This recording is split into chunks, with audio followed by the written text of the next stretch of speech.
இன்றைக்கி வீடியோவில் உடம்புக்கு ரொம்ப சத்தான சுவையான வெள்ளை சோளம் பயன்படுத்தி தோசை எப்படி செய்கிறதுன்னு நம்ம பார்க்க போகிறோம். இந்த தோசைக்கு பார்த்திங்கன்னா நம்ம அரிசியே சேர்க்க போகிறதில்ல. வெள்ளை சோளத்தில் பார்த்திங்கன்னா அதிக அளவுக்கு நார் சத்து இருக்குது. நார் சத்து அதிகமாக இருக்கிற நம்ம உணவுகள் எடுத்துக்கும் போது நம்ம உடம்புக்கு ரொம்பவே நல்லது. டயட்டில் இருந்து வெயிட் லாஸ் பண்ணுறவங்களுக்கு ரொம்பவே ஹெல்ப் ஆகும். இதில் புரோட்டீன் சத்தும் கால்சியம் சத்து அதிகமாக இருக்குது. வாங்க இந்த ரெசிபி எப்படி பண்ணுறதுன்னு நம்ம வீடியோக்குள்ளே போய் பார்த்துடலாம். இப்போ ஒரு மிக்சிங் பவுல் எடுத்திருக்கேன். இதில் 250 ml மெஷர்மெண்ட் உள்ள கப்பில் 2 கப் அளவுக்கு வெள்ளை சோளம் சேர்த்துருக்கேன். நீங்கள் வீட்டில் இருக்கிற ஏதாவது ஒரு கப் மெஷர்மெண்ட் எடுத்துக்கலாம். உங்களுக்கு சிகப்பு சோளம் கிடைச்சதுன்னா அதுவும் பயன்படுத்திக்கலாம். இப்போது அரை கப் அளவுக்கு வெள்ளை உளுந்து எடுத்திருக்கேன். கருப்பு உளுந்து கூட சேர்த்து செய்யலாங்க. அதுவும் இன்னுமே நமக்கு உடம்புக்கு ரொம்பவே ஹெல்த்தி. இப்போ இது கூடவே 1/4 கப் அளவுக்கு ஜவ்வரிசி சேர்த்துக்கிறேன். மாவு ஜவ்வரிசி எடுத்திருக்கேன். ஜவ்வரிசி சேர்க்கும் போது நமக்கு தோசை பார்த்திங்கன்னா நல்ல கிறிஸ்பியாக இருக்கும். 1 ஸ்பூன் அளவுக்கு வெந்தயம் சேர்த்துட்டு நல்லா 2-3 தடவை வாஷ் பண்ணி எடுத்துக்கலாங்க. நமக்கு சோளத்தில் பார்த்திங்கன்னா அதிக அளவுக்கு அழுக்கு இருக்கும். இதே அளவுகளை பயன்படுத்தி கம்பு தோசை கூட செஞ்சு பாருங்கள். ரொம்ப கிறிஸ்பியாக டேஸ்ட்டாக இருக்கும். இப்போ நல்லா கழுவி எடுத்தாச்சுங்க. நம்ம ஒரு 5 to 6 மணி நேரம் ஊற வச்சுக்கலாம். சிறுதானியன்றதால நமக்கு ஊறத்துக்கு டைம் எடுக்கும். இப்போ பார்த்திங்கன்னா நல்ல ஒரு 6 மணி நேரம் ஊறி இருக்குங்க.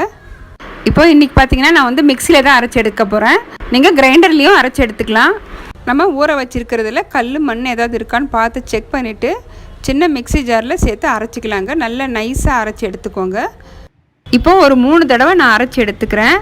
நம்ம இதுக்கு அவல் சாதம் எதுவுமே சேர்க்க தேவையில்லை. நம்ம ஜவ்வரிசி சேர்க்குறதால கிறிஸ்பியாகவும் நல்ல சாஃப்டாகவும் வரும். இப்போ எல்லாமே அரைச்சி எடுத்தாச்சு. தேவையான அளவுக்கு உப்பு சேர்த்துட்டு நல்லா ஒரு தடவை மிக்ஸ் பண்ணிக்கலாம். க்ளோஸ் பண்ணி வைக்கலாம். இப்போ வெயில் காலன்றதால நமக்கு ரொம்ப சீக்கிரமாகவே புளிச்சிருங்க. ஒரு 5 மணி நேரம் புளிக்க வச்சாவே போதும். மாவு பாருங்கள் நல்லா சூப்பராக பொங்கி வந்திருக்கு. இந்த மாவில் பார்த்திங்கன்னா நம்ம இட்லி கூட சுடலாங்க. நல்லா பஞ்சு போல் சாஃப்டாக இருக்கும். குயிக்காக ஒரு சட்னி நம்ம எப்படி செய்கிறதுன்னு பார்த்துடலாம். இப்போ ஒரு ஸ்டவ் ஆன் பண்ணி ஒரு பேன் வச்சுருக்கேன். இதில் 2 டேபிள் ஸ்பூன் அளவுக்கு ஆயில் சேர்த்துக்கிட்டேன். 1/2 டீஸ்பூன் அளவுக்கு சீரகம் சேர்த்துக்கலாம்.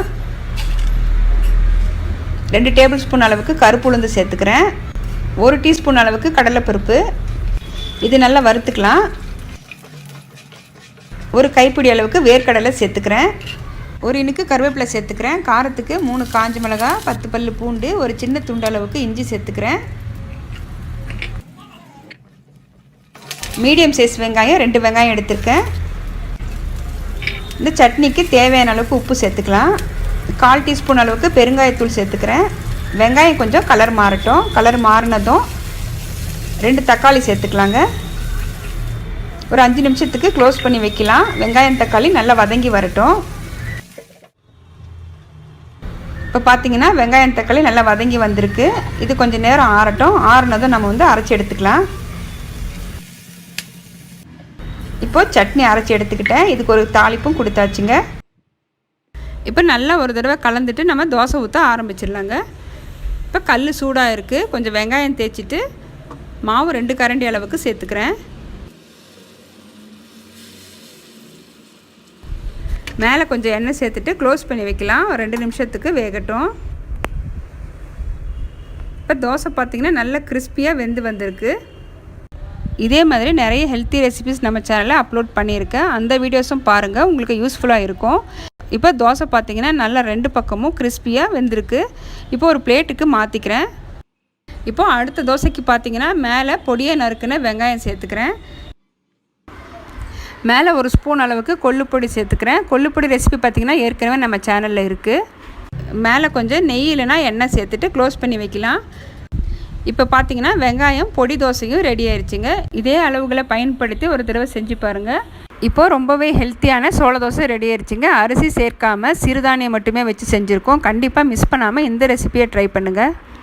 இந்த தோசைக்கு பார்த்திங்கன்னா நான் சட்னி ரெடி பண்ணியிருக்கேன். இந்த ரெசிபி உங்களுக்கு பிடிச்சிருந்ததுன்னா வீடியோக்கு லைக் பண்ணுங்கள். மறக்காமல் நம்ம சித்ராஸ் குக்கிங் ஃபீஸ் சேனலை சப்ஸ்கிரைப் பண்ணி பெல் பட்டனை ப்ரெஸ் பண்ணி ஆளுங்கிற ஆப்ஷனை கிளிக் பண்ணி வச்சுக்கோங்க. அப்போ தான் நான் போடுற வீடியோஸ் உங்களுக்கு உடனுக்குடனே நோட்டிஃபிகேஷனாக வரும். தேங்க்ஸ் ஃபார் வாட்சிங்.